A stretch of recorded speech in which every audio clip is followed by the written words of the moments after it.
A ver, antes de pasar a la pregunta, voy a dar lectura a la consulta que está haciendo Williams. Dice, el comité de selección entiendo que se refiere William, dice, ¿no? Tiene la facultad de verificar la originalidad de la vigencia de poder. En realidad, muy buena pregunta, Williams. En realidad, hay que tener en cuenta algo, ¿ya? Creo que también la sesión pasada lo he mencionado. No sé si con este grupo o con otro grupo de estudiantes, ¿no? Recuerden que la etapa de selección de un procedimiento, ¿no? de un proceso de contratación, la etapa de procedimientos de selección, se, se fundamenta en ciertos principios, no solamente de la norma de contrataciones, sino también del derecho administrativo general. Me refiero a principios como, por ejemplo, la presunción de la veracidad. Entonces, cuando presenta la vigencia de poder el postor, ¿no? Nosotros damos por cierto o damos por veraz ese documento, por varias razones. Una de las razones es que, tal como hemos visto en la presentación, dentro de los documentos de presentación obligatoria, acá está, se presenta la declaración jurada de acuerdo al artículo 52 del reglamento, literal B del artículo 52 del reglamento. Dentro de este anexo, entre otras cosas, el postor declara bajo juramento qué cosa. Si ustedes revisan, te dice, ¿no? Que es responsable de la veracidad de los documentos e información que presenta en el procedimiento. O sea, está declarando bajo juramento que los documentos que está adjuntando son veraces, son ciertas, que no se está faltando a la verdad, ¿no? Está declarando que esos documentos son auténticos. Aparte de ello, dentro de esta declaración jurada también señala, ¿no? Que conoce, acepta y se somete a los documentos del procedimiento de selección y dice, ¿no? Y a las responsabilidades que esto podrían acarrear si es que eventualmente se advierte pues que más adelante se verifica que ha presentado documentación falsa, ¿no? En ese entendido, no es función del comité, y esto que quiero que quede claro, no es función del comité verificar la autenticidad de un documento, ¿ya? Lo que puede hacer sí el comité en aras de salvaguardar su función, su responsabilidad, si advierte de que por ahí el documento, de la revisión que han hecho, eh, han identificado aspectos que eventualmente generarían una duda razonable respecto de su autenticidad. En esa situación, lo máximo que puede hacer un comité de selección es trasladar esa duda razonable al órgano encargado de las contrataciones, solicitándole que se haga una verificación de ese documento, ¿ya? Pero no es responsabilidad del comité y estar investigando, porque eso no es su función. El comité de selección solamente se sujeta a la oferta presentada, ¿ya? Esa es la regla general. A menos, a menos de que en esta etapa tenga la certeza de que efectivamente ese documento es falso, ¿no? De que ese documento es falso. Ahí nuevamente cito, ¿no? Primero, la presunción de veracidad. ¿Cuándo se quebranta la presunción de veracidad? Porque la LEPAC señala, ¿no? Admite prueba en contrario. Puede darse de que el comité de selección reciba una información donde efectivamente se advierte con plenitud de que efectivamente ese documento es falso, ¿no? Ahí eventualmente se podría tomar una decisión quizás de dejar de lado esa oferta. Pero la regla general es eso. En principio yo le creo a ese postor que me está declarando que todo su documento es real. ¿Ya? Un tanto para precisar eso. Y si tiene, no sé si ha quedado claro, si no, me hace la repregunta. Bueno, ya han estado respondiendo sus compañeros a la pregunta que se ha planteado, ¿no? Dice, bueno, me dice la alternativa A. Creo que todos coincidimos con esto. La oferta que presente el postor debe estar firmado directamente, manuscrito, No se puede presentar con firma pegada, no se puede presentar con firma escaneada. Está de más decirlo eso. No obstante, la norma también establece que se puede presentar la oferta con firma digital, pero firma digital que tiene que cumplir con la norma especial de la materia, ¿no? Hay postores, hay proveedores, empresas que ya cuentan con su firma digital. Obviamente tiene que cumplir con la norma en la materia, no sé, gestionar ante RENIEC, entre otras cosas. Y pues si tiene una firma digital, eso es totalmente diferente a una firma pegada. O sea, yo no puedo escanear una firma y pegarlo. Eso definitivamente no corresponde. Nuevamente, ¿no? La oferta tiene que estar suscrita por el representante legal o por la persona natural, de manera directa, manuscrito, ¿no? A ver. Sí, es algo que voy a comentar también es eso, Jessica. Muy bien, creo que está claro lo que está mencionando. En la parte de subsanación vamos a ver qué documentos son subsanables. Y creo que nos vamos a adelantar un poquito justo con lo que comenta Jessica, ¿no? La regla general es que todos los documentos deben estar suscritos de forma manuscrita, o si no, la firma digital autorizada o que cumpla con la norma en la materia. Ahora, algunos documentos pueden ser materia de subsanación, ¿no? No obstante, hay algunos anexos donde no se permite la subsanación de las firmas, principalmente la oferta económica. Si en el anexo 6 se ha presentado con firma escaneada o pegada, definitivamente esa oferta no es subsanable. Ojo, anexo 6. Ahora, en los demás anexos puede ser materia de subsanación. El criterio es que sí. Si ustedes revisan de acuerdo al artículo 60 del reglamento, la firma es materia de subsanación. No obstante, si presentan en el anexo 6 indefectiblemente, esa oferta no es subsanable. ¿Ya? Y ya vamos a analizar en la parte donde llegamos, esa parte. Entonces, hasta este punto queda claro que la oferta, la oferta que presenta el postor pasa por una primera actividad que es la admisión de ofertas. Y la admisión de ofertas implica no solamente un checklist, tenemos que revisar la documentación que ha presentado el postor para señalar si eventualmente se va a admitir o no esa oferta. Con esa admisión finaliza esa actividad. Ahí yo voy a saber si por ejemplo, ya de las 20 ofertas que se han presentado, cuántos finalmente se van a admitir y van a pasar a la evaluación. No pierdan de vista que estamos en la primera metodología, ojo, en bienes, servicios en general y obras, ¿ya? Entonces, como ya hemos terminado con la admisión de ofertas, vamos a empezar con la evaluación de ofertas. ¿Y qué es la evaluación? Según señala esta opinión, la 110 del 2019, la etapa de evaluación tiene por objetivo asignar puntaje a las ofertas. En sencillo, la evaluación es valorar las ofertas. Y para valorar, obviamente, vamos a utilizar los factores de evaluación que nos va a permitir asignar puntajes, ¿ya? Asignar puntajes. Y el objetivo de esta evaluación, ya lo hemos señalado, es determinar la oferta con mejor puntaje y establecer una orden de prelación. Ese es el objetivo. Y esta evaluación lo vamos a hacer justamente con los factores de evaluación que hemos establecido. En caso de bienes y servicios en general y obras, el factor obligatorio es precio. Eso lo sabemos. No obstante, se puede establecer otros factores de evaluación. Ya lo hemos visto también esto en la parte de actuaciones preparatorias.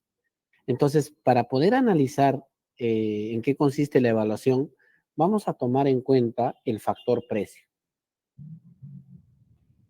Empecemos con el factor precio. Ahora, ¿cómo evaluamos el factor precio? También esto lo hemos visto en la parte de elaboración de factores de evaluación.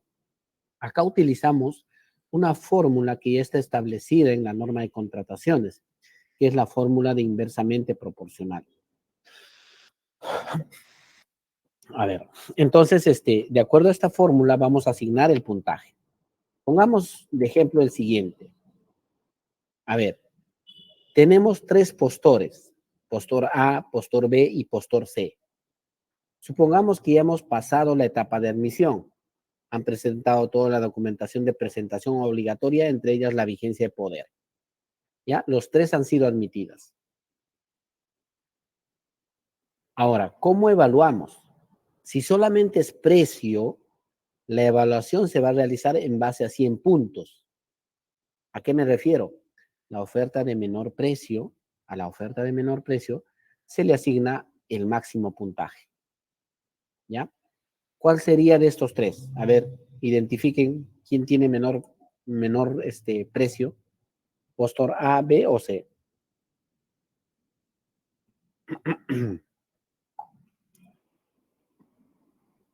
¿Sí me siguen, no?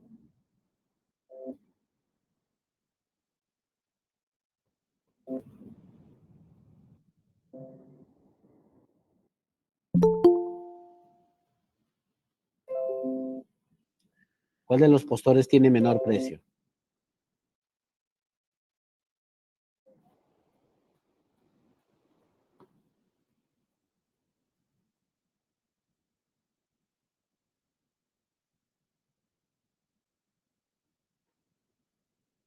Janet me dice postor A. Efectivamente, el postor A oferta 100,000 soles. Entonces, a ese postor A se le asigna puntaje de 100. ¿Ya? Y a los demás postores se le asigna el puntaje utilizando la fórmula, que es una fórmula de inversamente proporcional, ¿no? Entonces, según la fórmula, por ejemplo, el postor B obtendría 90,90 y el postor C 92,59. ¿Cómo se aplica esta fórmula? El puntaje obtenido es igual a OM. OM es el precio de la oferta más baja, que en este caso sería 100, el del postor A, su oferta más baja es 100,000 soles, sobre OI, que es el precio ofertado, por ejemplo, 110,000, para el caso del postor B, multiplicado por el puntaje máximo del precio. ¿Cuánto es el puntaje máximo del precio? 100, ¿no? Entonces, eh, elaboramos esta operación aritmética y finalmente obtenemos los puntajes, ¿no? En el caso del postor B, 90,90 y en el caso del postor C, 92,59. En eso consiste la evaluación, ¿ya? Entonces, el objetivo de la evaluación hemos señalado es determinar la oferta con mejor puntaje y establecer una orden de prelación.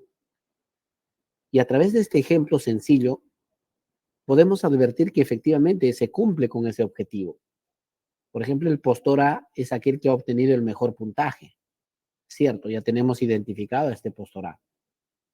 Ahora, ¿cómo estará formado la orden de prelación? En primer lugar, el postor A, segundo lugar, el postor C y tercer lugar, el postor B, ¿no? Entonces, cumplimos con el objetivo de la evaluación. Por eso les decía al inicio, ¿no? La evaluación consiste en valorar las ofertas con los factores de evaluación. Ahora, esta orden de prelación no lo determinamos o no lo establecemos solamente porque se le ha ocurrido al legislador, sino que tiene un objetivo también. La orden de prelación nos va a servir para poder calificar las ofertas, ¿ya? Y justamente la evaluación se finaliza con esto, ¿no? Estableciendo el puntaje máximo y la orden de prelación, ¿ya? Una vez evaluado, vamos a empezar a calificar. Y acá una pregunta, a ver, para que me puedan ayudar si estamos en lo correcto. A ver, dice, ¿es posible continuar en competencia aún cuando la oferta no cumple con uno de los factores de evaluación? Ya, esta pregunta es en el contexto, supongamos que se han establecido tres factores de evaluación en bienes, ¿ya? Precio, garantía comercial y plazo de entrega. Tres factores de evaluación. Y la pregunta ¿es posible continuar en competencia aun cuando la oferta no cumple con uno de los factores de evaluación? Por ejemplo, no ha cumplido con el factor garantía comercial. ¿Todavía es posible que siga en competencia el postor? Eso es lo que se está preguntando. ¿Ustedes qué opinan? William me dice que sí puede. ¿Alguien más? ¿Alguien más por ahí? No se puede. Ya, me dicen que no se puede. Hay una posición donde dice, William me dice que sí puede, y hay otra posición que dice que no puede. Entonces analicemos el caso en concreto, ¿no? Si bien es cierto, tal cual hemos señalado, para poder plantear esta pregunta, supongamos que eran 3 factores de evaluación: precio, plazo de entrega y garantía comercial. Pongamos que uno de los postores solamente ha presentado, pues, precio, ha presentado su oferta de precio, plazo de entrega, pero en la garantía comercial, como no va a ofertar garantía comercial más allá de lo que se ha pedido en el requerimiento, no presenta. Esa situación no implica necesariamente que se le descalifique. Lo único que va a generar eso es que obtenga menos puntaje. ¿Ya? Menos puntaje. Pues no obtendrá el puntaje del factor de evaluación garantía comercial, pero sí del precio y del plazo de entrega. ¿Y qué es lo que va a generar eso? Le va a generar, le va a reducir las opciones de llegar al primer lugar, pero no necesariamente la calificación. Ya, por eso acá la respuesta es sí, es posible que continúe, ¿no? Quizás no va a ganar, pero todavía está en competencia. Probablemente va a tener, pues, una orden de prelación. No será el primero, no será el segundo, probablemente el tercero o cuarto, o quizás más abajo. ¿Se dan cuenta? O sea, el hecho de que no se cumpla con un factor de evaluación, eventualmente no genera como consecuencia la descalificación. Ojo que estamos hablando en bienes, servicios en general y obras. No pierdan de vista eso. Estamos hablando de bienes, servicios en general y obras. En el caso de consultoría cambia un poquito la figura y ya vamos a explicar en su momento, ¿no? La pregunta está planteada en este primer contexto, en esta primera metodología. ¿Ya? ¿Quedó claro? Espero que sí. Ya, continuemos. Entonces, si hemos cerrado la evaluación, ¿ya? Y antes de pasar a ver la calificación, quiero hacer un paréntesis acá. Si bien es cierto, en caso de bienes, servicios en general, esta orden de prelación nos sirve también para poder calificar, al igual que en obras. Pero acá una precisión. En caso de servicios en general y bienes, calificamos por lo menos a 2, ¿ya? Por lo menos a 2. En el caso de obras, de acuerdo a lo que señala la norma vigente, debemos calificar por lo menos a 4, ¿ya? Si es que obviamente el procedimiento así lo permita. Es decir, supongamos que se han presentado 60 postores, ¿ya? Y estamos en un procedimiento de obras. Entonces, yo voy a procurar pasar a la etapa de otorgamiento de la buena pro por lo menos con 4 calificados. Quizás el primero o segundo no cumplan, el tercero o cuarto sí cumple, y sigo bajando, ¿no? Hasta por lo menos tener 4 calificados. La misma lógica en caso de servicios en general y bienes, pero en este caso solamente 2, ¿ya? Para que quede claro. Con esa precisión vamos a analizar la calificación de ofertas. La calificación de ofertas, ¿qué cosa es? Ya lo hemos mencionado en varias ocasiones. La calificación de ofertas lo que busca es verificar que si el postor cuenta con las capacidades necesarias para ejecutar la prestación, ¿no? ¿De acuerdo a qué cosa? A los requisitos que se han establecido en los documentos del procedimiento que forman parte del requerimiento. Es decir, vamos a calificar utilizando los requisitos de calificación que ha planteado el área usuaria nuevamente. ¿Ya? Entonces, la calificación va a consistir en ello. Ejemplo. Más que ejemplo, este es el resumen de los requisitos de calificación, que también lo hemos visto, una de las sesiones que hemos desarrollado, ¿no? Por ejemplo, en caso de bienes y servicios, mayoría de los requisitos son facultativos. Solamente habilitación es obligatoria. En servicios en general, de igual manera, todos los requisitos son facultativos con excepción de habilitación. Y así podemos ir viendo en cada uno de los objetos. Vamos a tomar de ejemplo la habilitación y la experiencia del postor en la especialidad. Por ejemplo, habilitación. Supongamos que estamos gestionando el servicio de limpieza. Servicio de limpieza. En caso de servicio de limpieza, como ya les he explicado en su momento, se necesita, o para desarrollar esta actividad económica, que es realizar servicios de intermediación laboral, necesariamente el proveedor, con independencia a que contrate con el Estado o entre privados, tiene que estar registrado en este registro, ¿no? Valga la redundancia, en el Registro Nacional de Empresas y Entidades que realizan actividades de intermediación laboral, el famoso RENEIR, que lo administra el Ministerio de Trabajo.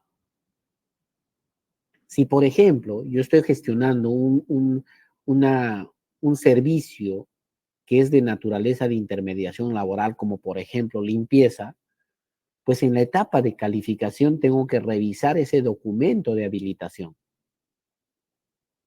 Voy a revisar si el postor cuenta con ese registro, que ese registro esté vigente, ¿ya? Entonces, ¿qué es lo que tengo que hacer? Empezar a revisar.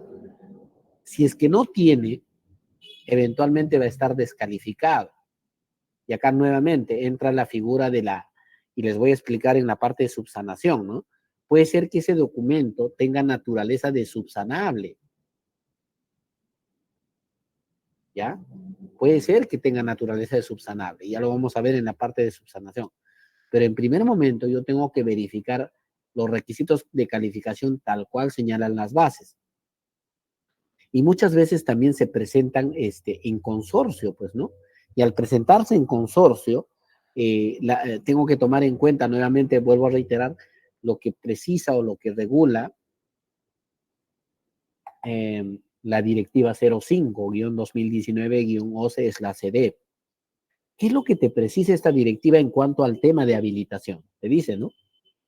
En los procedimientos de selección cuyo objeto requiera la participación de empresas que realizan actividades reguladas, o sea, por ejemplo, servicio de limpieza e intermediación laboral, dice, ¿no? Únicamente debe cumplir dicho requisito aquellos integrantes que se hayan obligado a ejecutar la actividad objeto de la contratación en la promesa de consorcio.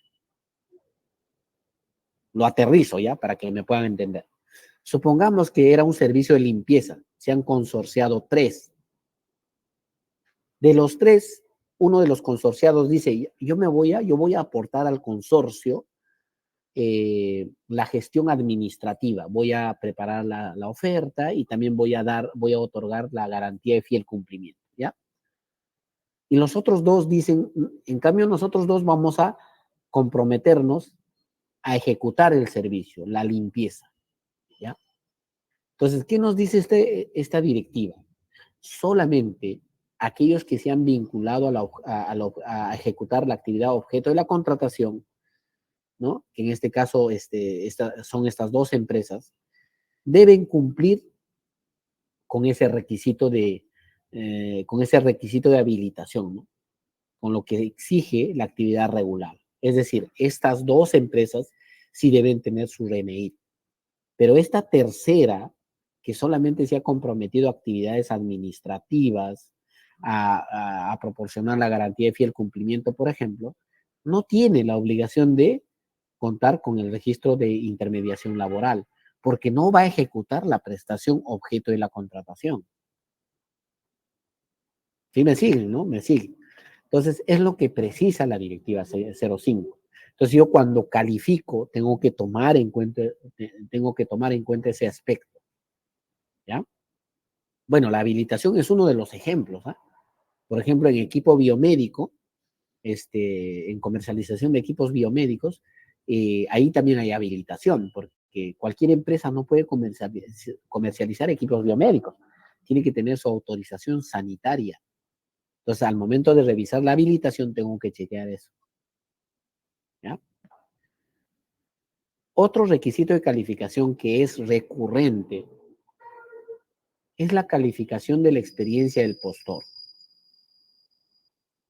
Si bien esto lo determinamos en el requerimiento, el área usuaria lo determina en el requerimiento, vuelvo a reiterar, ya en esta etapa, el comité de selección o el órgano a cargo del procedimiento verifica el cumplimiento de estos requisitos de calificación, entre ellas la experiencia. Y para el caso de experiencia, ya la norma ha establecido la forma de acreditar esta experiencia. ¿Ya? Por ejemplo, para el caso de bienes, servicios, y acá he incluido consultorías porque es la misma forma de acreditar. Yo sé que lo vamos a ver más adelante en la metodología, pero solamente el tema de acreditación. ¿Qué nos dice? Hay 3 formas de acreditar la experiencia. Primera forma, contrato y su respectiva constancia de prestación o su conformidad. Primera forma. Segunda forma, orden de compra o servicio con su respectiva conformidad o constancia de prestación. Segunda forma. Tercera forma, comprobantes de pago cuya cancelación se acrediten documental y fehacientemente. ¿Con qué cosa? Voucher de depósito, nota de abono, reporte de estado de cuenta o cualquier otro documento emitido no por cualquier entidad, sino por una entidad que está dentro del sistema financiero. Indirectamente la norma nos está diciendo que, bueno, ¿quiénes forman parte del sistema financiero? Por ejemplo, los bancos. Pero yo no puedo pretender acreditar con un documento que sea emitido, por ejemplo, en el sistema tributario. ¿A qué me refiero? Muchas veces los postores adjuntan su factura y su detracción. Y la detracción no es un documento emitido por el sistema financiero, es un documento emitido por el sistema tributario. Y hay N resoluciones del tribunal donde se menciona que con esa detracción no es suficiente para acreditar la cancelación de una factura. Tiene que estar el voucher de depósito, nota de bono o reporte de estado de cuenta y adicionalmente puede adjuntar eh, el reporte de las detracciones. ¿Se dan cuenta? Eso es importante, ¿eh? Eso es importante porque muchas veces ahí se viene la casuística, ¿no? En el caso de obras, también la norma ha establecido la forma de acreditar la experiencia, ¿no? Primera forma, contrato y su respectiva acta de recepción de obra. Y esta acta de recepción de obra tiene que, pues, contener cierta información, el plazo, el monto, tiene que estar claramente establecida. Segunda forma, contrato y su respectiva resolución de liquidación. ¿Ya? Segunda forma. Tercera forma, contrato y su respectiva constancia de prestación o cualquier otro documento de la cual se desprenda fehacientemente que la obra ha concluido, así como el monto total que implicó su ejecución. ¿Ya? Ahí, fíjense que hay 3 formas, ¿eh? No es que yo puedo conjugar, eso no es posible. Les comento un caso que ha pasado también en una entidad. Y esto ha sido una observación que ha hecho también este control, pero no necesariamente estaba alineado a lo que señalan las bases estándar. En este caso, un tanto no tenía cierta razón el órgano de control. ¿Qué es lo que estaba observando el órgano de control? Que según la percepción del OSI, en caso de obras, se tenía que adjuntar no solamente el contrato y su acta de recepción, sino también, además, la liquidación, la resolución de la liquidación, lo cual las bases no establecen así. ¿Ya? Es decir, lo que estaba cuestionando un tanto el auditor era que se adjunte el contrato, además se adjunte la acta de recepción, el acta de recepción, además la liquidación. Esa forma de acreditar no ha establecido la norma. Tú puedes acreditar, basta con tu contrato y tu acta de recepción, es suficiente. No es necesario que adjuntes la liquidación o la resolución de la liquidación. O también puedes optar tu contrato y tu resolución de liquidación. ¿Ya? Entonces, por ejemplo, en ese caso observaron eso, ¿no? Y es más, iniciaron un sancionador por ese tema. Pero ya en el tema del descargo que hace, en este caso, el comité de selección se ha precisado eso, ¿no? Porque ya el OCE, no solamente el OCE, el mismo tribunal ha señalado la forma de acreditar. Es más, las bases lo señalan, ¿ya? Partiendo de ello, vamos a analizar un caso, ¿ya?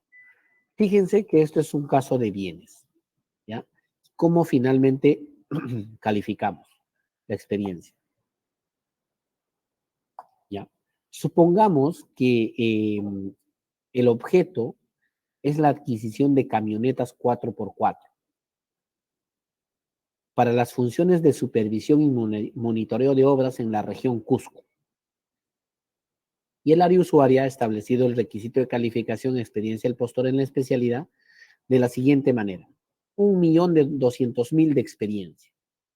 ¿Ya? Ese es el monto que se ha solicitado.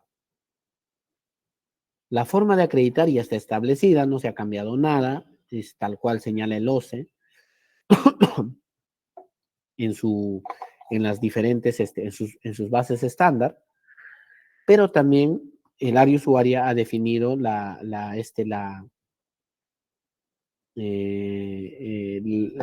ha definido los similares y ha definido de la siguiente manera. Dice, se considera bienes similares a lo siguiente: venta de todo tipo de vehículos en general, ¿ya? Así está establecido el requisito de calificación. Ya como comité de selección, supongamos que el comité de selección, que un postor ha presentado el siguiente documento, ¿ya? Ahí está el contrato. Contrato para acreditar la experiencia, ¿ya? Supongamos que este contrato está con su conformidad, así es que no hay ningún problema. ¿Qué es lo que revisamos ya al momento de calificar? ¿Qué es lo que debemos revisar? De entrada nomás uno tiene que leer el contrato, ¿no?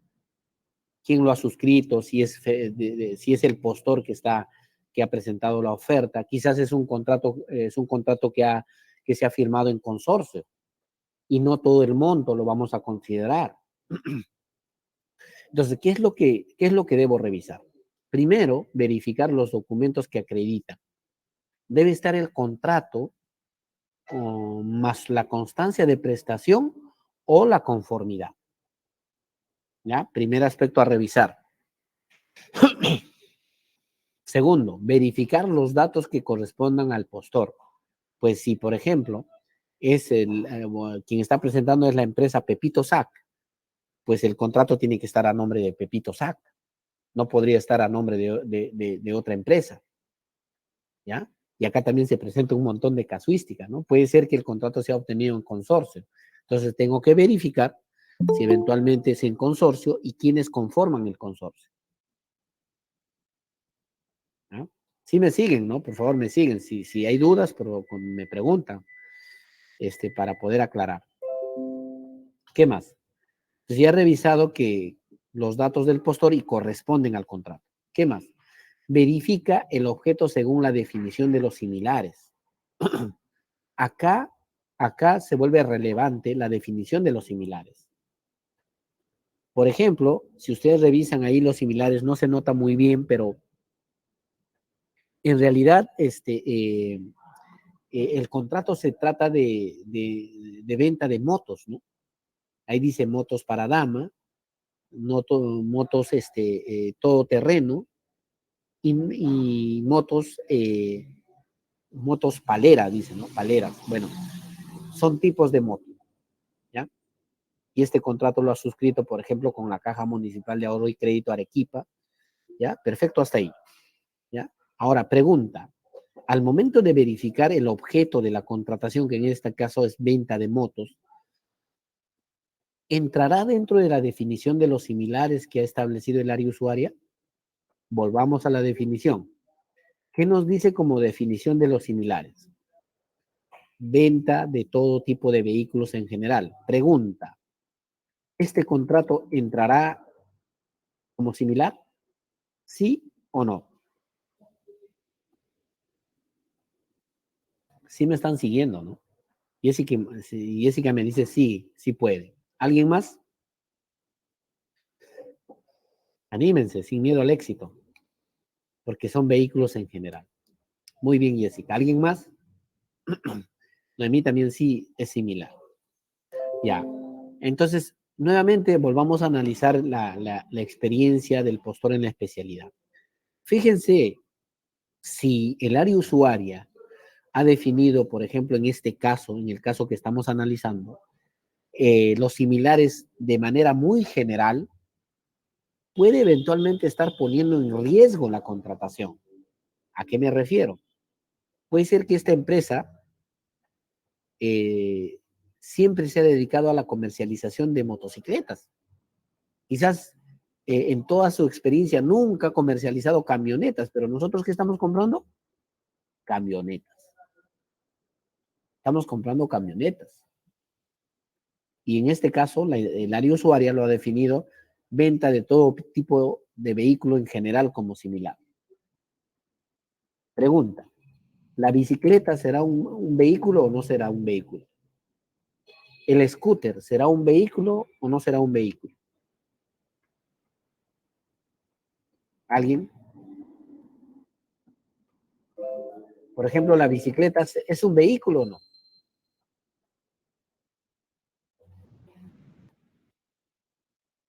Miedo al éxito, me pueden escribir por el chat. ¿Es un vehículo la bicicleta? ¿Un scooter es un vehículo? Claro, ahí dice, Noemí me dice, pero bicicleta, vehículo no motorizado. Interesante lo que dice Noemí, ¿no? Porque fíjense, en el similar no te habla nada de motorizado, te dice solamente vehículos en general. ¿Qué pasaría? Y les pongo un poquito más crítico el caso. Si un postor te presenta un contrato de venta de bicicletas, en este contexto, ¿considerarían o no considerarían?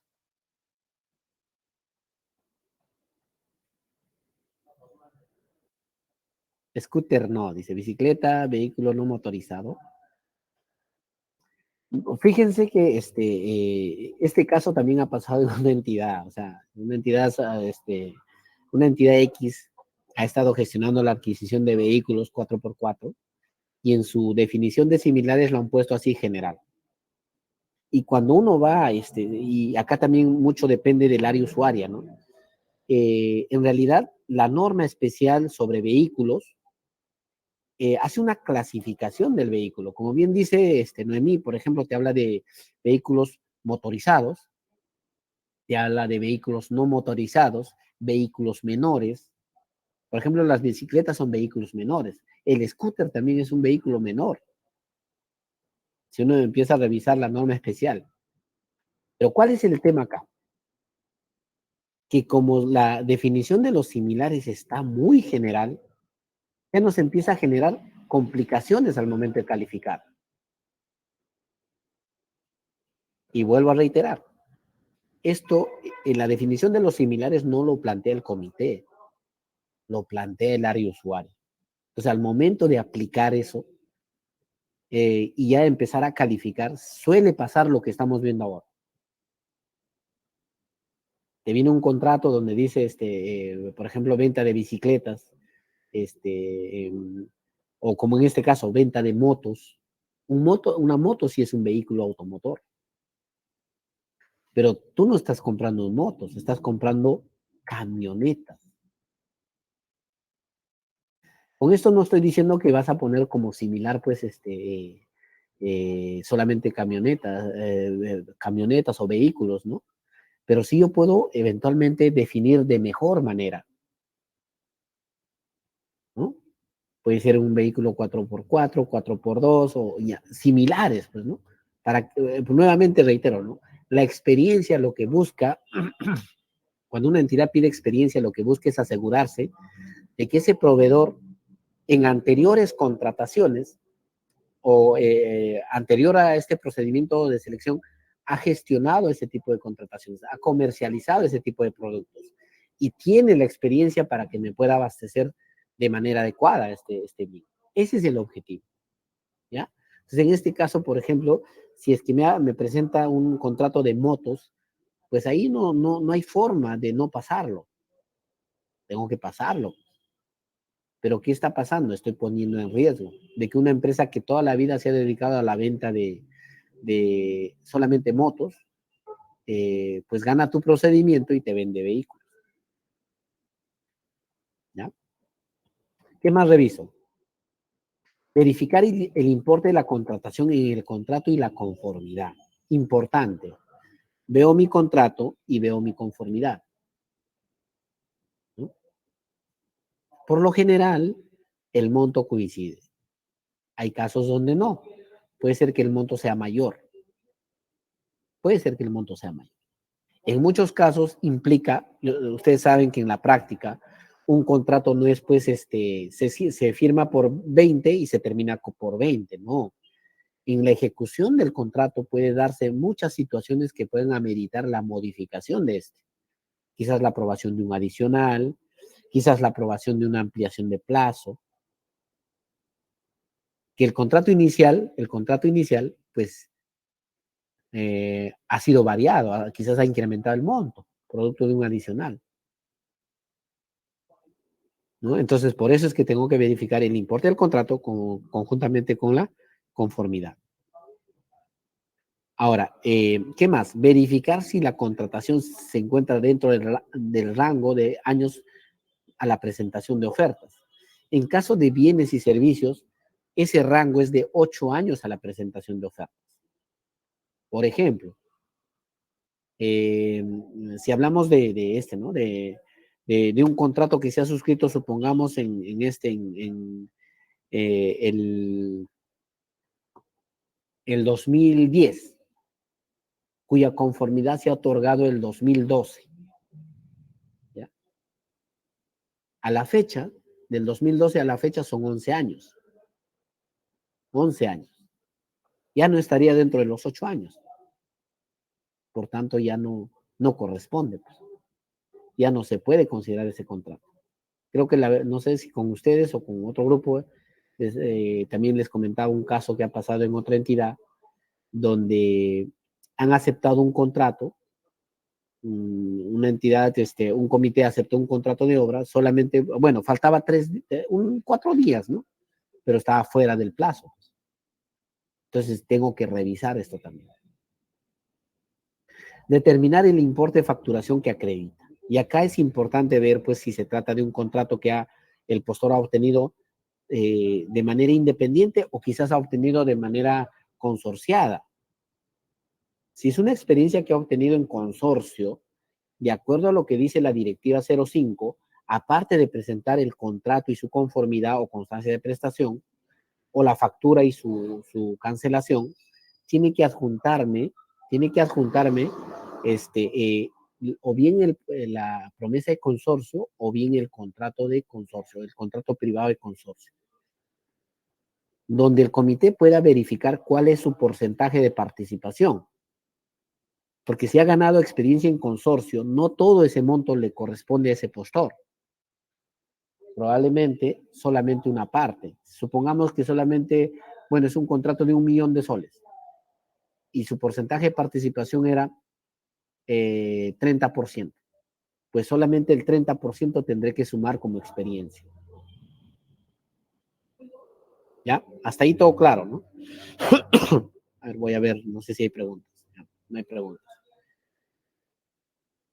Otra forma de acreditar la experiencia es a través de facturas. Es decir, más que facturas, de comprobantes de pago. La norma te habla de comprobantes de pago y un comprobante de pago es factura.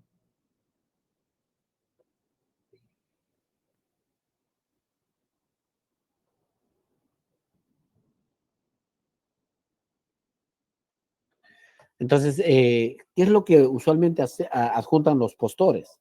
Una factura. Bueno, actualmente creo que todas las empresas tienen factura electrónica. Hay una obligación de la SUNAT. Ahora, esta factura tiene que estar acreditado fehacientemente, dice la norma. ¿Con qué? Con reporte de estado de cuenta, voucher de depósito o cualquier otro documento emitido por el sistema financiero. Y acá un aspecto muy importante. Primero, verificar la factura y el documento que acredita, ¿no?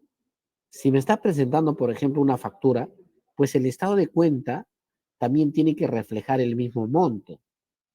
¿Ya? Si, por ejemplo, es de 100.000 soles, también el estado de cuenta debería de ser de 100.000 soles. Pero muchas veces hay algunas operaciones que están sujeto a detracción. Al estar sujeto a detracción, es importante tener en cuenta que el criterio que siempre ha manejado el Tribunal de Contrataciones es que, por ejemplo, en un servicio, si está afecto a detracción, no solamente tiene que adjuntar el estado de cuenta, sino también el reporte de la detracción, para que la suma de los dos pueda cuadrar con lo que señale la factura. ¿No? Me están siguiendo. Entonces, la factura más el estado de cuenta, y en casos que tengan detracción, por ejemplo, más el reporte de la detracción. Ahora actualmente las facturas que se emite por la página de la SUNAT, te permite identificar esa detracción, ¿no? Si una operación está afecto a detracción. Y es suficiente eso en realidad. Si eso está bien identificado, es suficiente, ¿no? Pero tiene que estar precisado, ¿no? Para poderlo ver. ¿Qué más? Verifica si los datos corresponden al postor. O sea, la factura efectivamente es una experiencia que ha obtenido ese postor. Nuevamente, verificar el objeto para ver si calza dentro de la definición de los similares. Es decir, por ejemplo, esta factura dice venta de motocicletas y de acuerdo a la definición que está en el requerimiento, entraría. ¿Qué más? Verificar la cancelación del importe facturado. Se encuentra acreditada, claro, ya les he comentado eso, ¿no? Verificar si la contratación se encuentra dentro de los 8 años, ¿no? Nuevamente, el rango de los 8 años tenemos que verificar. Y finalmente, determinar el monto de facturación. Si de la suma que sacamos del contrato, de las facturas que han adjuntado, verificamos que el postor acreditado, el 1.300.000 que se ha solicitado, ¿no? El 1.200.000 que se ha solicitado, ese postor es calificado. O sea, se le considera como calificado. ¿Ya? A ver, a esta pregunta, ¿cuál sería la alternativa correcta?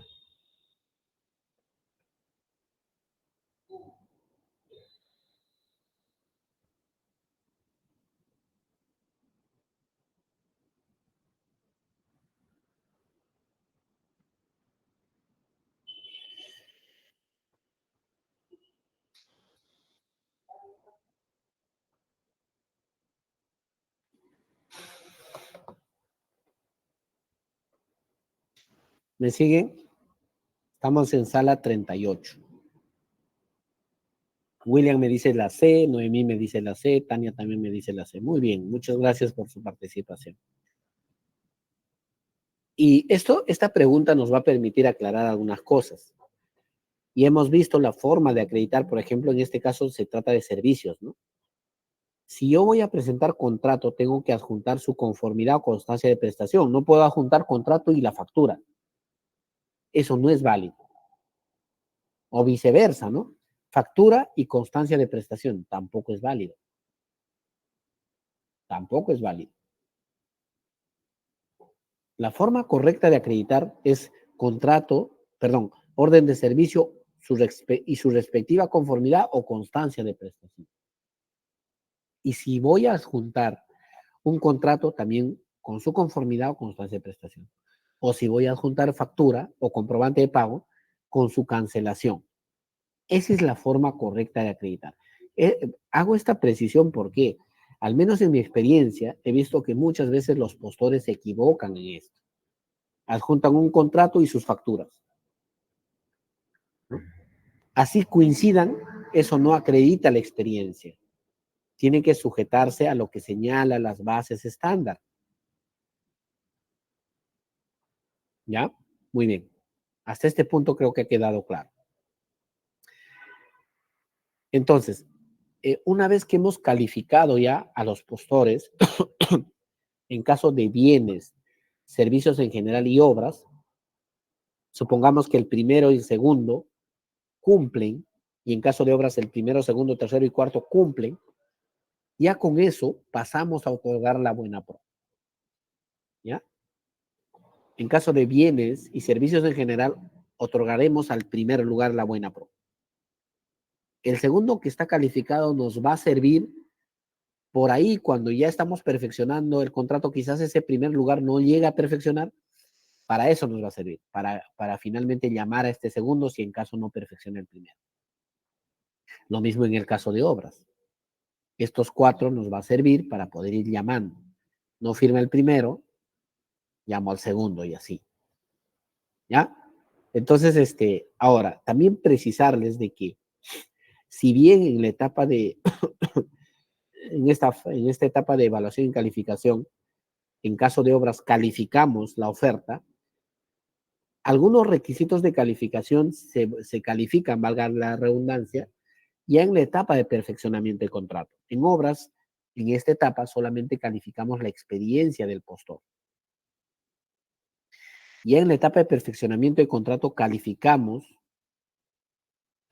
la capacidad técnica y profesional. Me refiero al equipamiento estratégico, me refiero a la formación académica del personal clave, me refiero a la experiencia del personal clave. Esos requisitos de calificación la verificamos en el perfeccionamiento del contrato para el caso de obras. Lo mismo sucede para el caso de consultorías, pero ahora, consultoría de obras, pero ahora lo precisamos.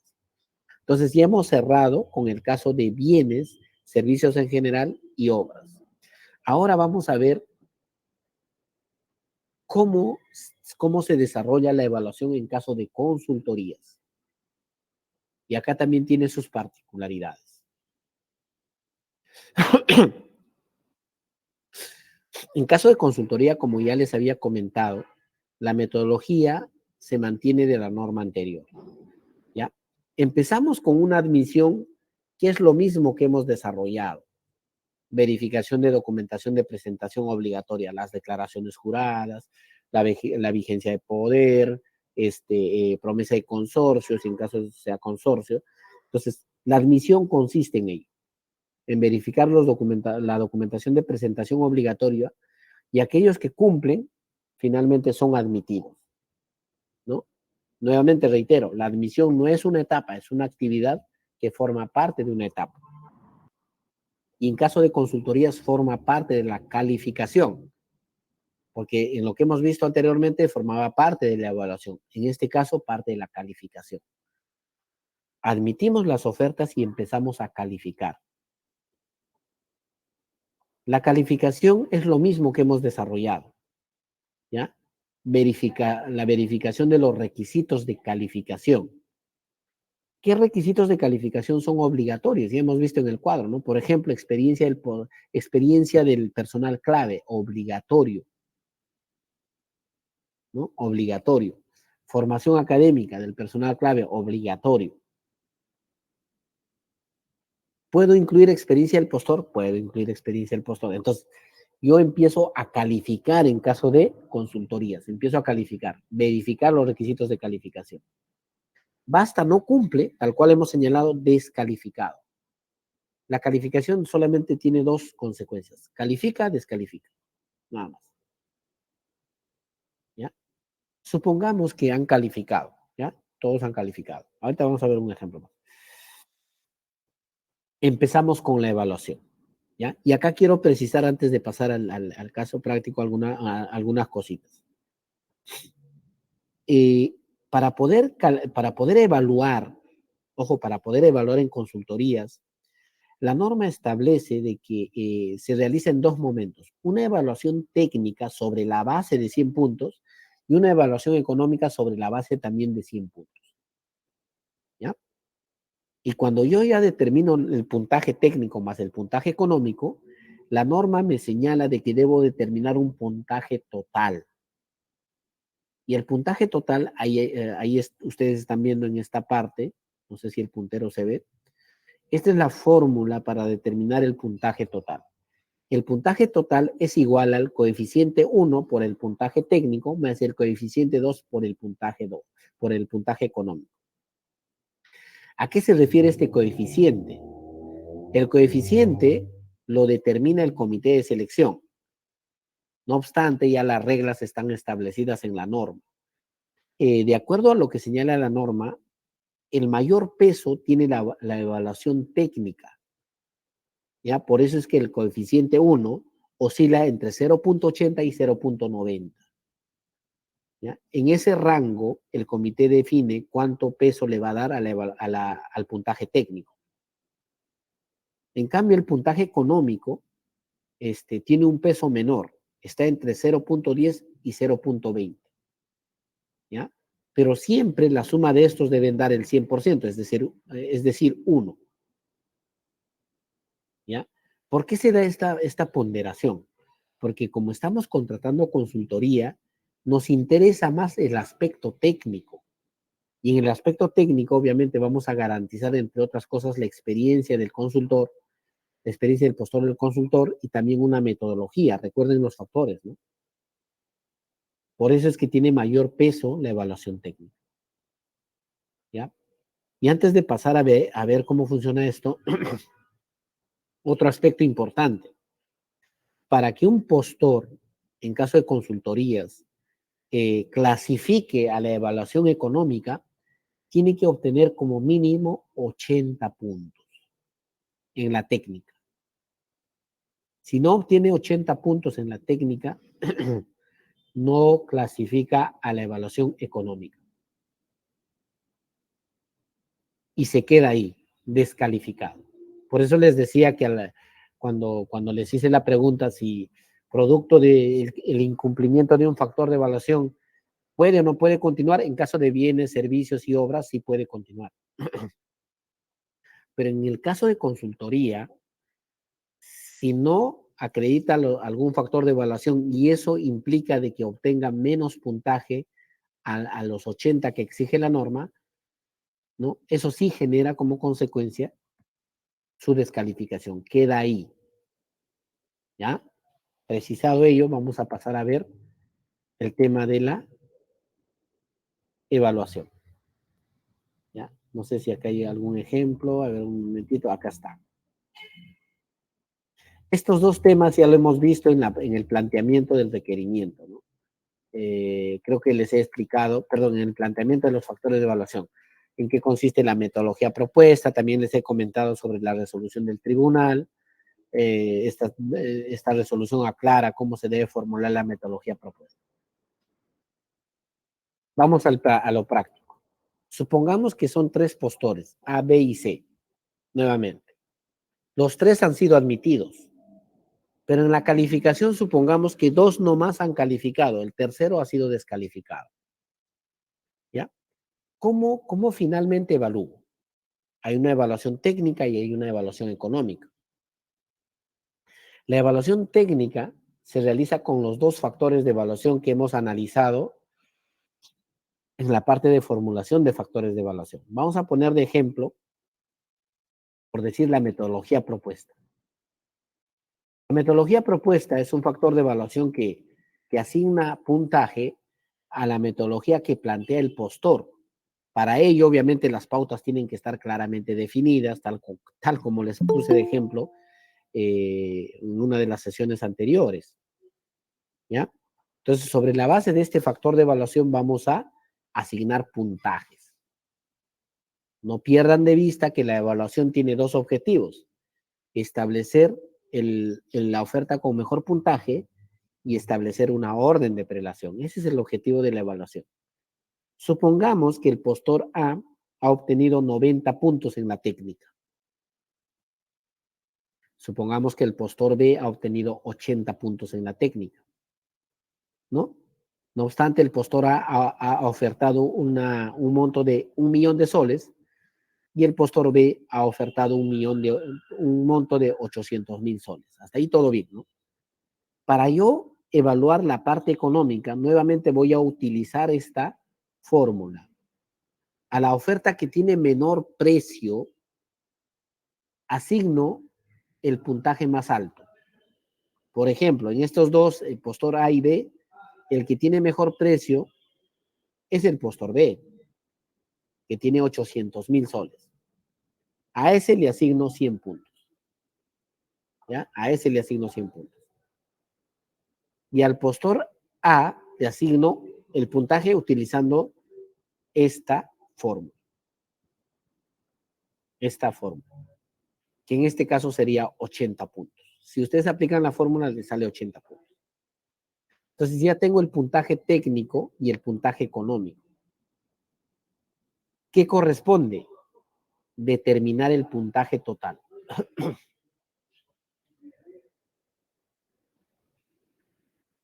Para determinar el puntaje total, utilizamos la fórmula que hemos analizado, que les he mencionado en una de las diapositivas anteriores.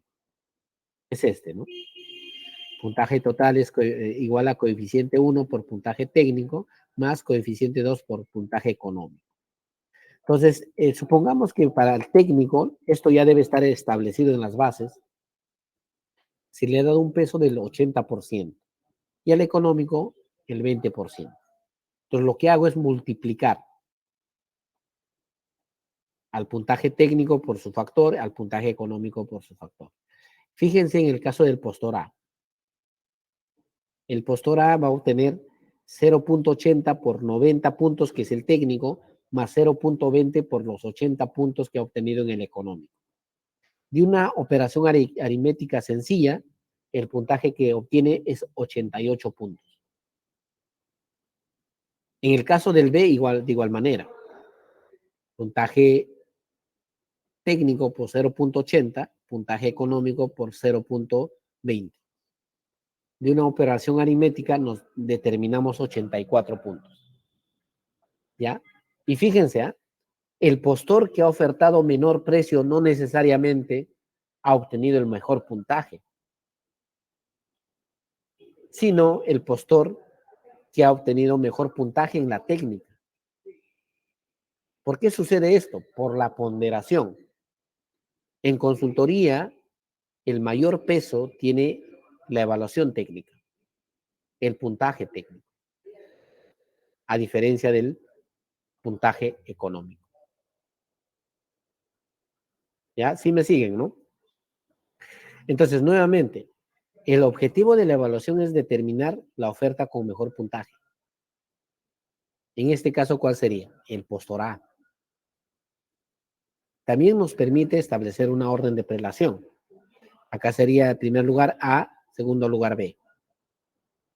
En el ejemplo solamente tenemos dos. Puede darse el caso de que existan 20 ofertas. Y una vez que hemos calificado, vamos a tener una orden de prelación de los 20. En consultoría, ¿para qué nos sirve esto? Para poder otorgar la buena pro, ¿no? Y eventualmente ya cuando perfeccionamos el contrato, puede darse de que podamos llegar a llamar hasta el cuarto lugar, porque ahora la norma, el artículo 141, así lo permite. Ya en la parte de perfeccionamiento les voy a explicar cómo funciona eso. Entonces, en caso de consultoría, luego de haber evaluado de esta manera, luego de haber determinado el puntaje total y saber cuál de las ofertas tiene mejor puntaje y el orden de prelación, adjudicamos la buena pro a aquel postor que ha obtenido el mejor puntaje, que en este caso sería el postor A. Y con eso finalizamos la evaluación. ¿Tienen alguna pregunta?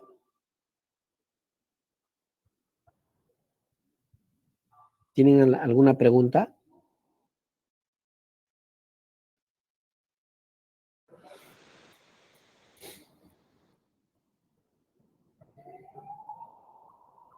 ¿Todo está claro?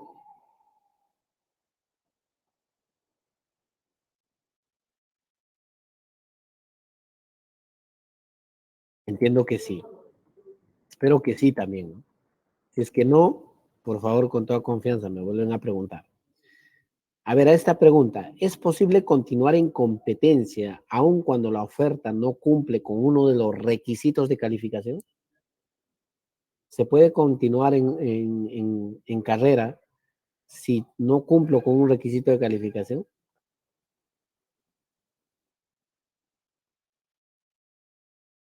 A o B.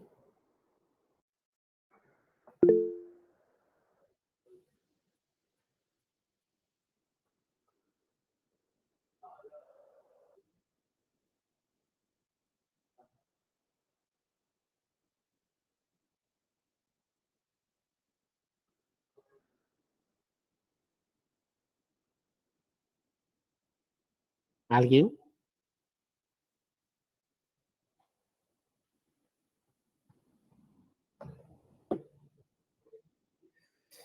William me dice, usted dijo que sí. No, ojo, Noemí, estamos hablando de calificación, no de evaluación. Por eso es importante tener en cuenta eso.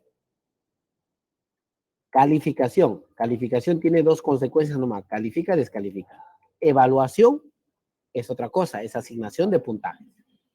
¿Ya? Igual es importante aclarar esa parte, ¿no? Ya, muy bien. Sí es posible, pero tiene que llegar al puntaje mínimo. No, en calificación. Perfecto. Sí, o sea, calificación. Estamos hablando de calificación, no de evaluación. No se confundan. Ya hemos distinguido en qué consiste cada uno de estos. Estamos hablando de calificación, no de evaluación. Entonces, si es calificación, solamente tiene dos consecuencias, califica o descalifica. Así es que la respuesta de Williams y Tania efectivamente está correcto, no es posible continuar porque estás descalificado.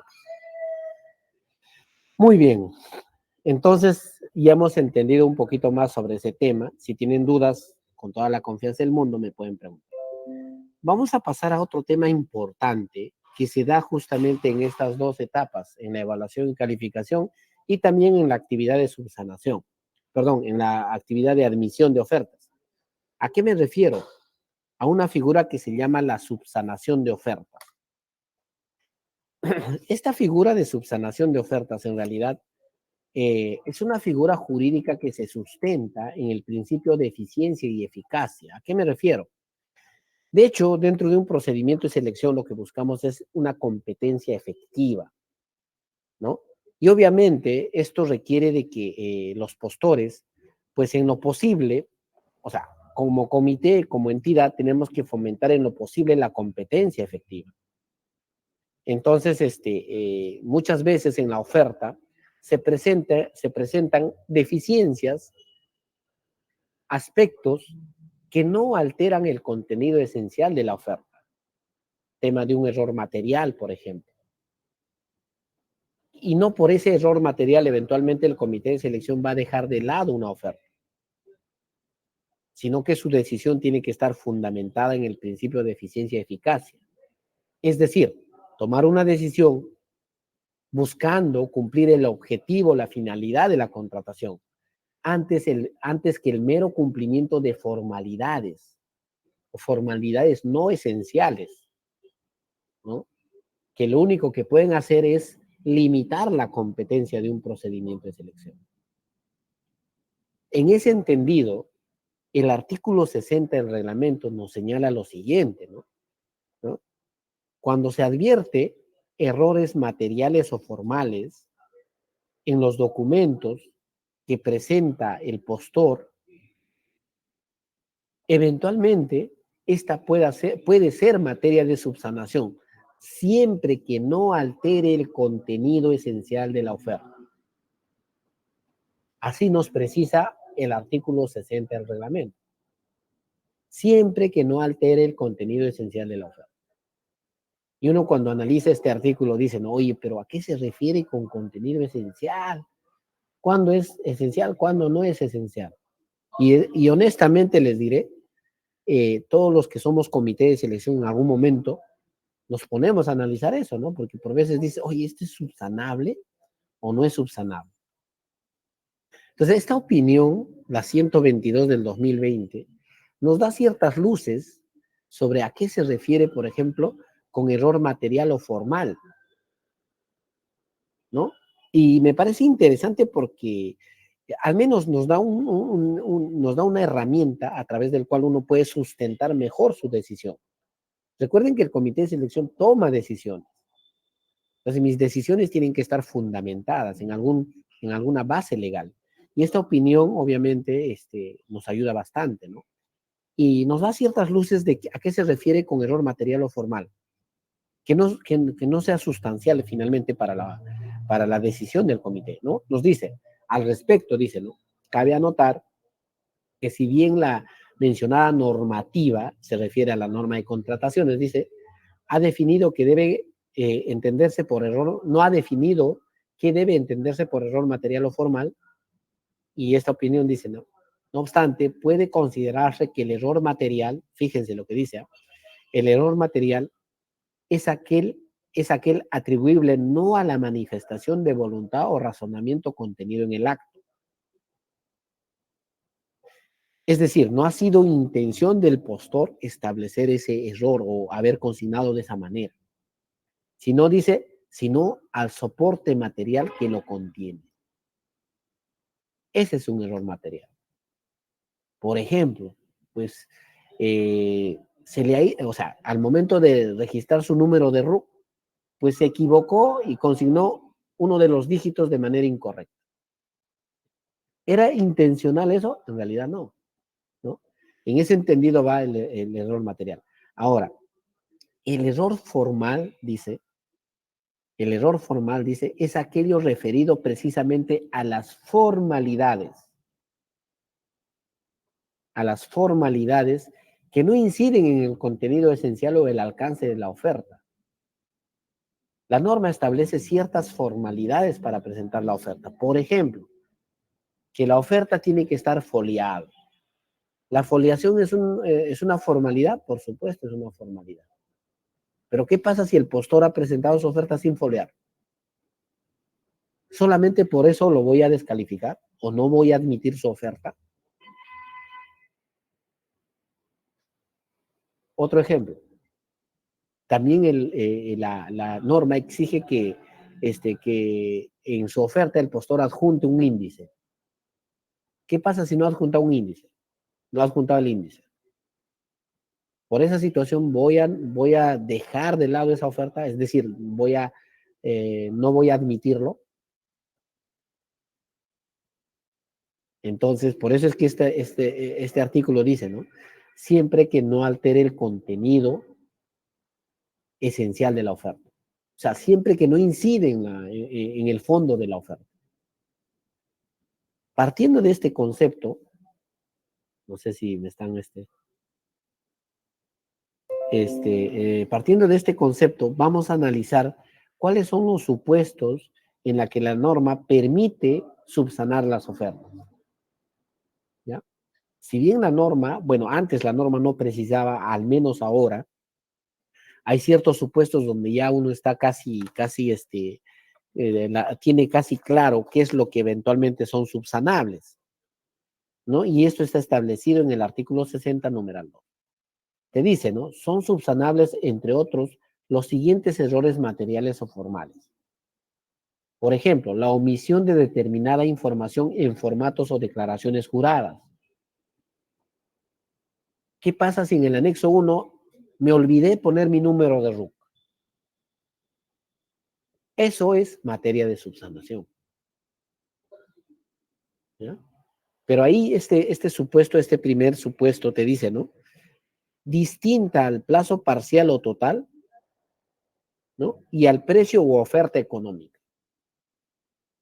Es decir, si eventualmente se ha omitido alguna información, por ejemplo, en el anexo 6, definitivamente eso no es subsanable. No es subsanable. ¿Ya? ¿Qué más nos dice? Primer supuesto, ¿ah? Ojo, te está hablando de omisión del contenido de los formatos y las declaraciones juradas. No es que por ahí se ha olvidado la declaración jurada, ahí no es subsanable, te está hablando del contenido. Por eso te dice omisión de determinada información, o sea, del contenido en formatos o declaraciones juradas. ¿Ya? Segundo supuesto, nos dice la nomenclatura del procedimiento de selección, la falta de firma o foliatura del postor o su representante. ¿A qué se refiere con nomenclatura? Es la descripción que se le da al procedimiento de selección. Por ejemplo, adjudicación simplificada número 96, guión 2023, guión MDSC, las siglas de la entidad. ¿Ya? Esa es la nomenclatura del procedimiento de selección. ¿Cómo se identifica el procedimiento de selección? Pero ¿qué pasa si por ahí el postor, en el anexo, en vez de modificar esa nomenclatura, lo ha mantenido de un procedimiento anterior?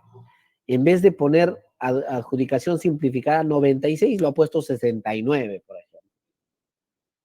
Suele pasar. ¿Subsanable? Subsanable. La norma te dice la nomenclatura del procedimiento de selección es subsanable. Ahora, puede ser que puede ser que ha presentado la oferta sin firma.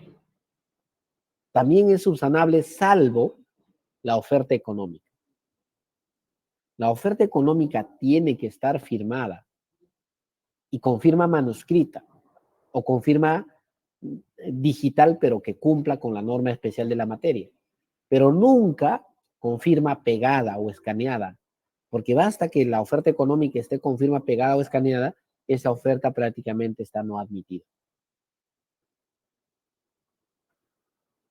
Si eventualmente en los demás anexos han pegado firmas, esos demás anexos sí son materia de subsanación. Sí me están siguiendo, ¿no? Sí me están siguiendo, por favor, porque recuerden que el decano del Colegio de Contadores de Pasco les va a tomar un examen, así es que tienen que estar atentos. ¿Ya? Vamos con el tercer supuesto. Dice, también es subsanable, dice, la legalización notarial de alguna firma. Y dice, ¿no? Cuando el contenido del documento con la firma legalizada que se presente coincide con el contenido del documento sin legalización que obra en la oferta. Dentro del proceso de procedimiento de selección hay algunos documentos que se presentan con firma legalizada. Por ejemplo, la promesa de consorcio, que ya lo hemos visto. Tiene que estar con firma notariada de los integrantes. Otro documento es la carta compromiso del personal clave en caso de consultorías en general, porque es en el único objeto que todavía se mantiene esta carta de compromiso de personal clave. Esa carta de compromiso de personal clave también tiene que estar con firma legalizada. ¿Ya? ¿Qué pasa si no ha presentado, si ha presentado su oferta, por ejemplo, en consorcio, pero la promesa consorcio no tiene la firma legalizada? Esa legalización es materia de subsanación.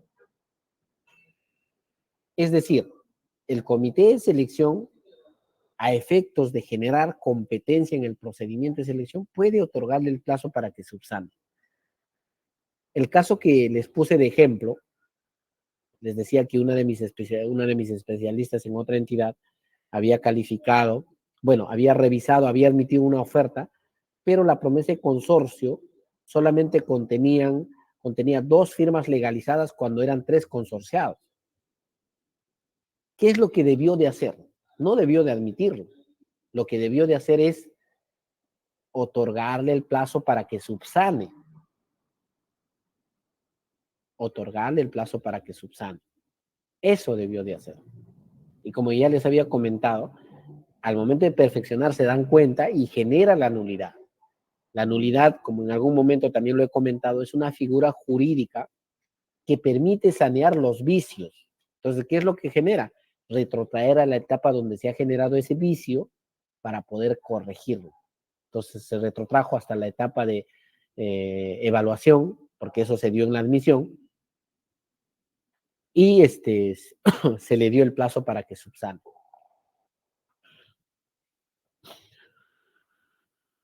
¿Ya? Hasta ahí todo bien. ¿Qué más? Ahora, es importante precisarles que si nosotros damos el plazo para que subsane, por ejemplo, una firma legalizada, ya cuando el postor presenta ese documento subsanado, tal cual dice este supuesto, uno tiene que verificar que el contenido sea lo mismo, el mismo que estaba pues en el primer documento que ha presentado. Tiene que ser el mismo, ¿eh? No que me adjunta una promesa de consorcio donde los porcentajes cambian, no. Ahí ya fue ya. se le da como no subsanado. ¿Ya? Es decir, tiene dos momentos, ¿no? Un primer momento donde le vamos a dar el plazo para subsanar y cuando subsana tenemos que revisar pues que el contenido sea la misma de aquel documento que ha presentado en un primer momento. ¿Ya? Cuarto supuesto, la traducción de acuerdo a lo previsto en el artículo 59 del reglamento. Y esto también tiene un segundo momento, en tanto se haya presentado el documento objeto de la traducción. ¿A qué se refiere esto? Al menos en acá en Lima, ya han empezado a ingresar empresas extranjeras que participan en los procedimientos de selección. Brasileras, empresas chinas, empresas estadounidenses, ¿no? Que muchas de estas empresas, sus contratos son en idioma extranjero. Cuando un documento que forma parte de la oferta está en idioma extranjero, el artículo 59 del reglamento precisa que estos documentos tienen que ir acompañados por una traducción y no por cualquier traducción. Dice, ¿no? Por traducción efectuado por traductor público juramentado o traductor colegiado certificado. Tiene que acompañar esa traducción porque es importante porque imagínate si te presenta un contrato en idioma chino, así tú quieras evaluar, así tú quieras darle una lectura, no lo vas a poder hacer, pues, porque lamentablemente muchos de nosotros no sabemos chino, yo no sé chino. ¿Cómo lo puedo dar lectura? Imposible, ¿no? Tiene que adjuntarme su traducción. ¿Qué pasa si has juntado, por ejemplo, el contrato y no has juntado la traducción? Esa traducción es subsanable. Por eso te dice, ¿no? En tanto se haya presentado el documento objeto de la traducción. Es decir, el contrato está en la oferta. Lo único que le falta es la traducción. Entonces, ahí también yo le puedo dar el plazo para subsanar. Sigamos. Quinto supuesto. Te dice, lo referido a las fechas de emisión o denominación de las constancias o certificados emitidos por entidades públicas. Puede darse de que eventualmente no está claro alguna fecha de emisión o la denominación de alguna constancia o algún certificado. Ojo, siempre que se trate de un documento emitido por una entidad pública. Ahí puedo eventualmente solicitar subsanación. Sexto supuesto. Lo referido a la divergencia en la información contenida en uno o varios documentos, siempre que la circunstancia materia de acreditación existiera al momento de la presentación de ofertas. ¿A qué se refiere esto? Hay un criterio que el Tribunal de Contrataciones del Estado lo mantiene y aquellos que estamos en comités de selección siempre lo tomamos en cuenta. Que la evaluación que realiza el comité de selección tiene que ser una evaluación integral. ¿A qué me refiero? O sea, tiene que revisar toda la documentación y de esa verificación integral, eventualmente, a través de esa documentación o de esa revisión integral, evaluar, calificar, admitir, evaluar y calificar las ofertas. Yo no me puedo sujetar solamente a un documento de manera aislada, porque eventualmente puede darse inclusive la opción de subsanar. Les pongo un caso para que me entiendan este supuesto. Esto pasó en un procedimiento de selección. Un postor en una simplificada había presentado pues su oferta, ¿no? Simplificada de servicios. El tema es que en el anexo 1, donde el postor declara sus datos, hay una parte donde dice MIPE sí o no, así te dice, ¿no? Es decir, para que el postor indica si tiene la condición de MIPE o no, ¿ya? Y el postor no lo había precisado, no había puesto ni sí ni no. Bueno, ya eso implicaba pues una duda para el comité, ¿no? Pero cuando uno empezaba a revisar su documentación, había un montón de documentos donde se advertía que efectivamente esta empresa tenía la condición de MIPE. Por ejemplo, los contratos estaban, pues, había contratos donde se le había retenido el 10%. Por ejemplo, eso solamente se puede dar en una empresa que tenía la condición de MIPE. Y así revisando la documentación, casi al final de la oferta, también había adjuntado su REMIPE, ¿no? Su REMIPE.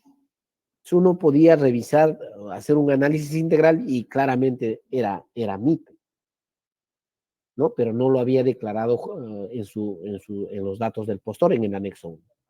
En mérito a ello, es sencillo solicitar una subsanación, ¿no? Porque eventualmente sí, pues, ¿no? Se ha advertido una divergencia, no obstante de una revisión integral de la oferta, se advierte que es MIPE. Se advierte que es MIPE. Y este concepto de la evaluación integral siempre tienen que tenerlo en cuenta. Otro caso que me sucedió, y se los comento, es el tema justamente de la acreditación de la experiencia del postor.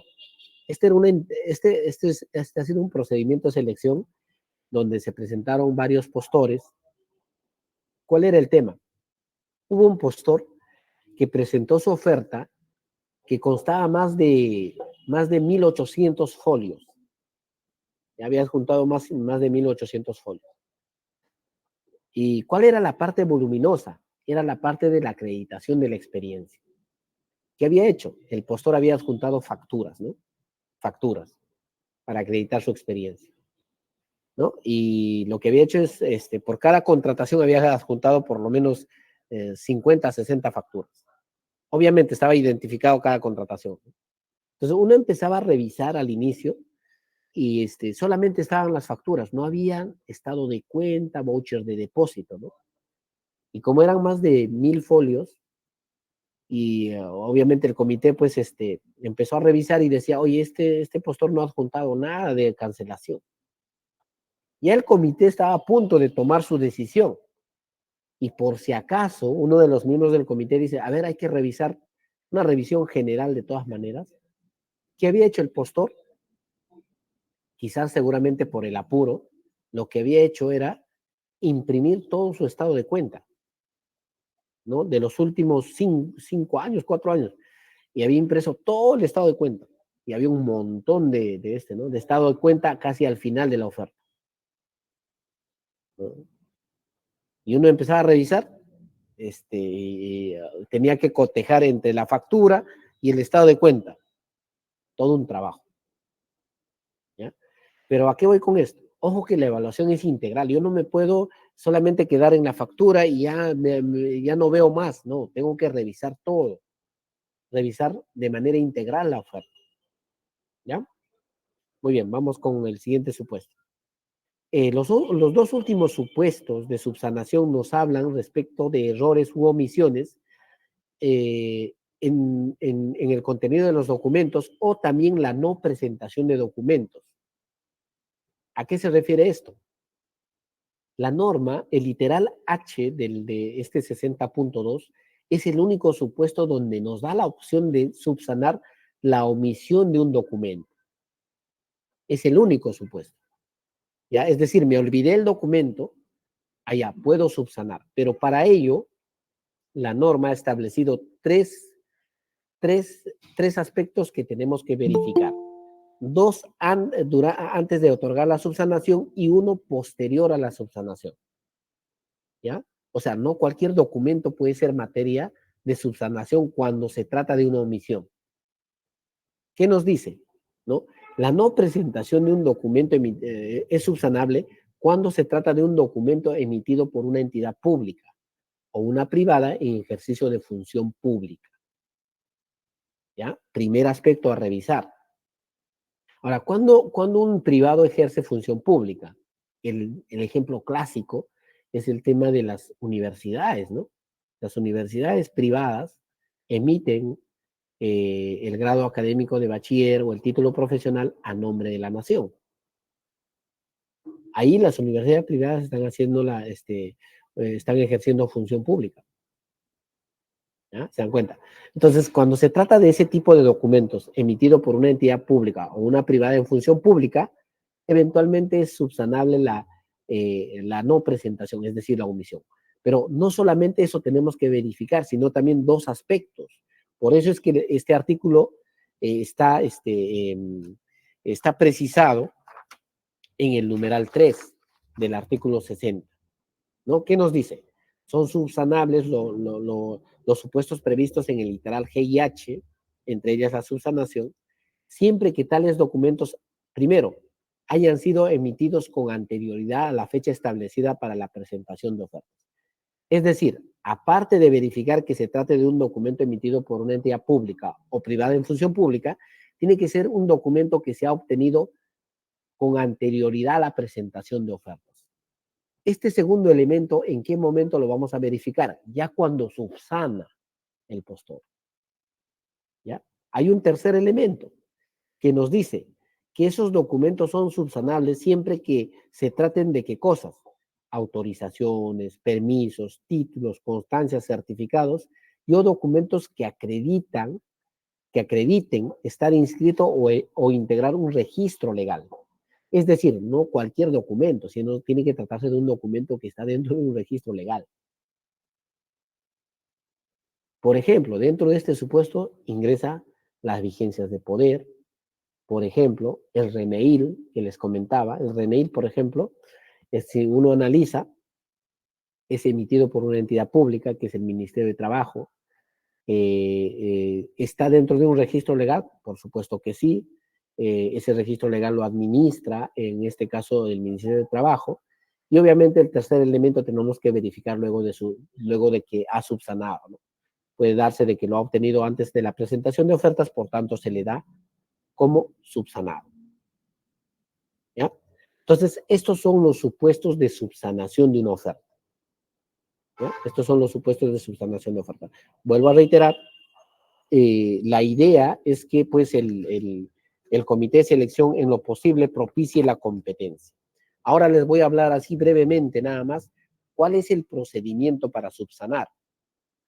El procedimiento se gestiona enteramente a través del SEACE y la subsanación se puede dar en los tres momentos: admisión, evaluación y calificación. Yo he tenido casos que a un postor se le ha pedido en la admisión, también se le ha pedido subsanación en la evaluación y también en la calificación. Es decir, pues eventualmente puede darse de que un postor subsane en los tres momentos. La norma te da esa opción. ¿Ya? ¿Cómo se gestiona? Esto es una decisión del comité, ¿no? Si es que eventualmente, por ejemplo, en la admisión adviertes que un documento es materia de subsanación, lo primero que tiene que hacer el comité, como parte de sus funciones, es levantar un acta. En el acta precisar que tales ofertas van a ser materia de subsanación. En virtud a ese acta, por lo general se redacta, o bueno, al menos yo estilo eso, se redacta una carta solicitando al postor la subsanación. Ojo, esa carta no se le envía físicamente. Ese documento lo subimos a través del SEACE. La subsanación se realiza enteramente a través del SEACE. Registramos en el SEACE y la norma establece un plazo legal. Podemos darle el plazo hasta 3 días hábiles como máximo para que subsane. Puedo darle 2 días, puedo darle 2 días. Puedo darle un día, puedo darle un día. Es discrecional. Eso lo decide finalmente el comité de selección. Pero como máximo yo le puedo dar 3 días. Entonces, si yo doy plazo para subsanar, esa notificación se realiza a través del SEACE. Y el postor tiene que estar atento, pues, ¿no? Tiene que estar atento. Y tiene que subsanar también a través de ese medio nada más. No tiene que presentar por mesa de partes, nada. Simplemente tiene que volver a registrar la información a través del SEACE, dentro del plazo legal. Ya cuando subsana, se cierra el plazo y el comité descarga la documentación subsanada y con eso continúa con el procedimiento. Si es que corresponde admitir, evaluarlo, calificarlo o evaluarlo, pues dependiendo de cómo ha subsanado. ¿Ya? Entonces, subsanación enteramente a través del SEACE.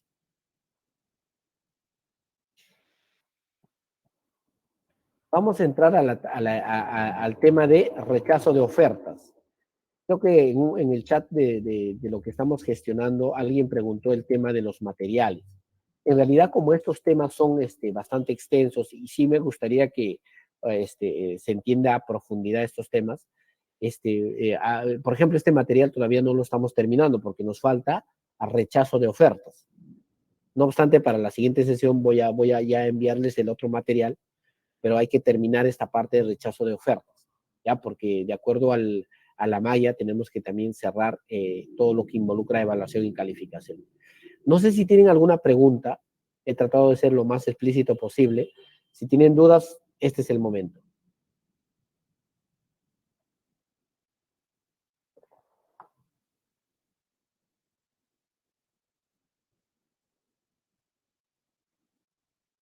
¿No hay ninguna pregunta?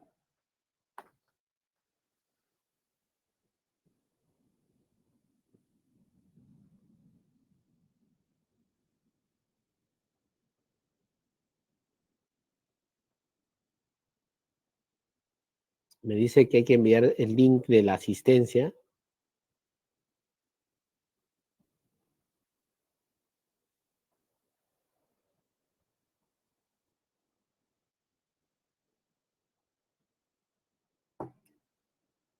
Bueno, no tienen nada de pregunta entonces. Espero bueno, que todo esté claro. Nos quedamos en este punto. Tenemos la siguiente sesión el día miércoles. Vamos a cerrar con el tema de rechazo de ofertas. Es otro tema así bien interesante, ¿ah? Recontra interesante el tema del rechazo de ofertas, que es otra figura jurídica que se aplica en la etapa de selección. Nos quedamos, hemos cerrado ya con la subsanación de ofertas, no solamente estaría pendiente el rechazo, y luego de ello vamos a empezar ya a desarrollar aspectos vinculados a la tercera fase del proceso de contratación, que es la etapa de ejecución contractual. Vuelvo a agradecer a cada uno de ustedes por su participación, que tengan una excelente noche. Gracias, doctor. Hasta el miércoles. Ok, hasta el miércoles. Nos encontramos el miércoles. Muchas gracias.